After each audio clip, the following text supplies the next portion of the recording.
The penthouse smelled like expensive champagne and desperation. Friday afternoon, 3:17 p.m., and my sister Jessica stood in my living room with 12 potential buyers, gesturing at the floor-to-ceiling windows overlooking the city like she owned the view. Taking deposits on Sarah's foreclosure, she was saying, voice confident and practiced. Only $1.2 million before the bank auction next week. My sister's startup failed. She's underwater on the mortgage. This is a once-in-a-lifetime opportunity for below-market acquisition in the most desirable downtown building. I watched from my home office via security cameras, headphones on, monitoring the fraudulent showing while simultaneously tracking my company's IPO launch in real time. The Nasdaq ticker showed Neurotech Solutions opening at $18 per share, exactly where my investment bankers had predicted. Behind the investor group, I could see Mom examining the master suite. Dad was measuring the second bedroom, planning their cuts of the foreclosure sale proceeds. My phone buzzed. Caller ID showed Securities and Exchange Commission. Miss Sarah Chin? This is Agent Marcus Webb, SEC Enforcement Division. We're monitoring your IPO launch. Congratulations on the successful opening. However, we've received alerts about property listings claiming financial distress and foreclosure. Can you clarify your financial status? I smiled at my computer screen, watching Jessica collect deposit checks from eager investors. My company just went public, Agent Webb. Current market valuation is $32 million. The penthouse is fully paid, purchased outright 18 months ago, no mortgage. Those foreclosure listings are fraudulent. Professional silence. Then, I see. Should we contact the FBI regarding wire fraud? Yes, please. And could you send confirmation of the IPO valuation to my attorney? I think we'll need it shortly. Forwarding now. Ms. Chen, I should mention, we're also seeing deposit transfers. Interstate wire transactions based on fraudulent property representations. That's federal jurisdiction. Excellent. I watched Jessica shake hands with another investor, accepting what looked like a cashier's check. Please proceed with appropriate enforcement action. I hung up. Refreshed my brokerage account. Neurotech Solutions had climbed to $19.50 per share in the first 30 minutes of trading. My personal holdings, 62% of company equity, were currently valued at $19.8 million. Time to crash my sister's fraudulent open house. I walked out of my office at 3:34 p.m. The investors noticed me first. Confusion rippling through the group as the supposed foreclosure victim appeared wearing Armani and holding a tablet displaying real-time stock quotes. Jessica's smile fractured. Sarah, I didn't know you were home. I was just committing wire fraud. I turned the tablet toward the investors, showing the Nasdaq listing. Neurotech Solutions. My company. IPO launched 17 minutes ago. Current valuation, $32 million. My personal net worth as of 3:33 p.m., approximately $19.8 million. This penthouse was purchased outright in June 2023 for $2.4 million. There is no mortgage. No foreclosure. No bank auction. The room went silent except for the soft jazz Jessica had playing, presumably to create ambience for her fraudulent sale. One investor, woman in her 50s, designer suit, clearly sophisticated, pulled out her phone and searched the Nasdaq listing. Her expression transformed from confused to furious in approximately 4 seconds. You told us she was bankrupt. That the startup had failed. This is a misunderstanding, Jessica started. This is systematic fraud. I pulled up the property documentation on my tablet. Deed recorded June 15, 2023.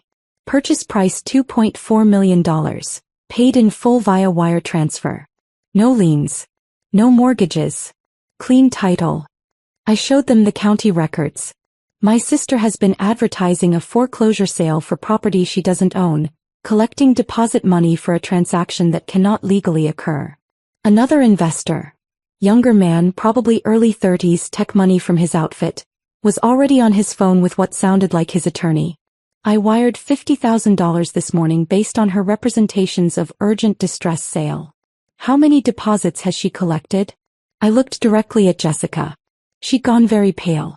Sarah, this is family business. How many? Mom emerged from the master suite, face already arranged in her practiced concern. Sweetheart, there's been a miscommunication. Jessica was just trying to help. Help by inventing a foreclosure and selling my home? Kept my voice level. Professional. Mom, I can see the furniture tags. You've been marking pieces you want to claim after the sale. She had the grace to look embarrassed for about 3 seconds before pivoting to justification. Well, you've been so secretive about your finances. We thought you were struggling. I've been secretive about my IPO because that's standard practice during the quiet period mandated by SEC regulations. I pulled up my S-1 filing, the public document required for IPO. This has been public record for 60 days. Any of you could have searched Sarah Chin Neurotech and found the filing. But you didn't research. You just assumed financial failure and decided to liquidate my assets. Dad came out of the second bedroom, tablet in hand, showing floor plans. You can't blame us for being concerned.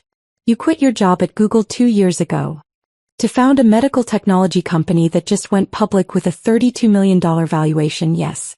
Quite the failure. I looked at the investors. Show of hands. How many of you wired deposit money? 7 hands went up. The sophisticated woman said, I transferred $75,000 yesterday. I've collected approximately $430,000 in deposits, I calculated quickly. Wire fraud across state lines. Federal jurisdiction. Each transfer is a separate count. Jessica sat down heavily on my sofa. My $4,000 Italian leather sofa she'd been showing investors as part of the included furnishings.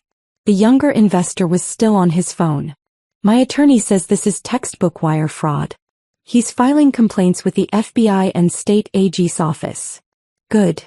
I pulled up my security footage. I have recordings of the entire showing. Jessica representing the property as foreclosed. Collecting deposits. Promising below-market sale prices due to my supposed financial distress. All while I was in the next room watching my company's successful IPO launch. I played 30 seconds of footage, Jessica telling an investor group that I was desperate to avoid bankruptcy and willing to take any reasonable offer to clear the debt. The sophisticated woman was already heading for the door. I want my deposit back immediately, and I'm consulting with counsel about fraudulent inducement. Other investors followed. The room emptied rapidly, leaving just my family and 2 investors too shocked to move yet. Jessica looked up at me. You set this up. You knew I was planning the showing. I knew you'd been accessing my mail. Knew you'd found property tax statements and somehow convinced yourself I was in financial distress despite never actually asking me about my finances. I'd been monitoring her for weeks, watching the fraud develop. I knew you'd probably escalate to something like this. Fake foreclosure, emergency sale, pressure tactics. So I scheduled my IPO for today. Let you plan your fraudulent showing. Timed it perfectly. That's entrapment. That's documentation. I didn't force you to commit fraud. I just refused to interrupt while you did. I looked at my parents. And you're both complicit. Participating in showings. Marking furniture. Discussing how to divide proceeds from a sale of property you don't own. Mom tried the guilt approach. We're your family. After everything we've done for you. You paid for my undergraduate degree, which I've thanked you for repeatedly. I paid for MIT graduate school myself. Worked at Google for 4 years, saved aggressively and founded Neurotech with my own capital and angel investment. I pulled up my company's cap table. You have 0 equity. 0 involvement. This company and its value are mine. This penthouse is mine. And you tried to sell it like I was some distressed asset you could liquidate. Dad tried reason. Sarah, be practical. You don't need a $2.4 million penthouse. You could sell, buy something smaller, help your family. Help fund what exactly? Jessica's third failed boutique? Your timeshare scheme that collapsed? Mom's pyramid marketing business. I looked at each of them. I've watched you blow through money for 30 years. I'm not subsidizing that pattern. My phone buzzed. Text from my attorney. SEC and FBI both contacted. Enforcement actions initiating. Property title confirmed clear. Restraining order drafted. I showed them the message. Federal authorities are now involved. Jessica, you're facing wire fraud charges. Potentially multiple counts based on the number of interstate deposits you collected. Mom and Dad, your participation makes you accessories. At minimum, You're all facing civil liability for the deposits that need to be returned. Jessica started crying. Not the manipulative tears, real ones. I thought you'd understand. Thought family meant something. Family doesn't mean tolerating fraud. I felt surprisingly calm. 2 years of building neurotech, 18 months of living in this penthouse, weeks of watching my sister plan this scheme. It all led here. You saw an opportunity to profit from what you assumed was my failure. Except I hadn't failed. I'd succeeded beyond anything you bothered to research or ask about. The last 2 investors left. One was definitely calling law enforcement. I could hear him on his phone in the hallway describing the situation to what sounded like local police. Mom stood up. So what happens now? Now you return every deposit you collected. All $430,000. Immediately. Wire transfers back to the original senders. I pulled up my lawyer's instructions. My attorney has prepared documentation for each investor confirming the deposits were collected fraudulently and are being returned with written apology. You'll sign those documents acknowledging the fraud. We don't have $430,000, Jessica's voice cracked. Then you'll liquidate assets, take loans, work out payment plans. Not my problem. You collected money fraudulently. Returning it is your legal obligation. I looked at my parents. And you'll all sign affidavits confirming I had no knowledge of or participation in this fraudulent scheme. That you acted independently in attempting to sell property you don't own. You'd let us face criminal charges, Dad started. I'd let you face consequences for your actions, yes. I pulled up the federal wire fraud statute on my tablet. Up to 20 years per count. Multiple interstate wire transfers mean multiple counts.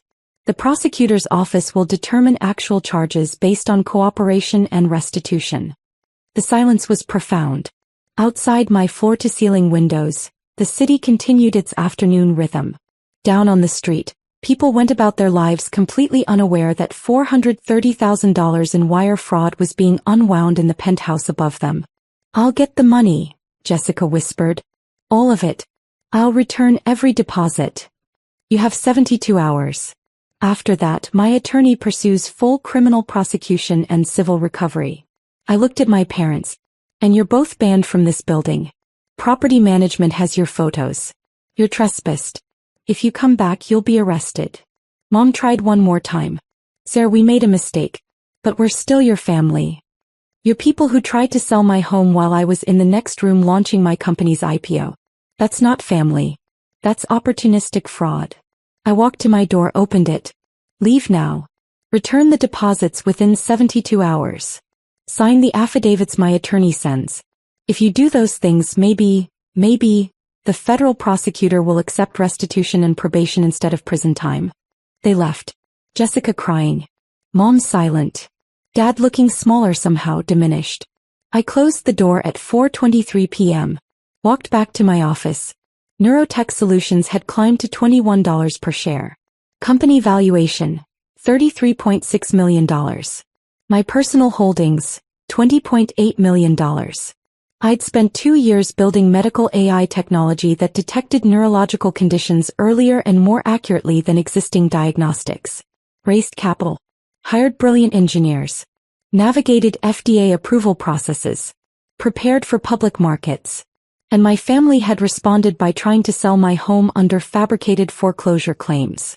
3 months later, the legal resolution was complete. Jessica pled guilty to 1 count of wire fraud.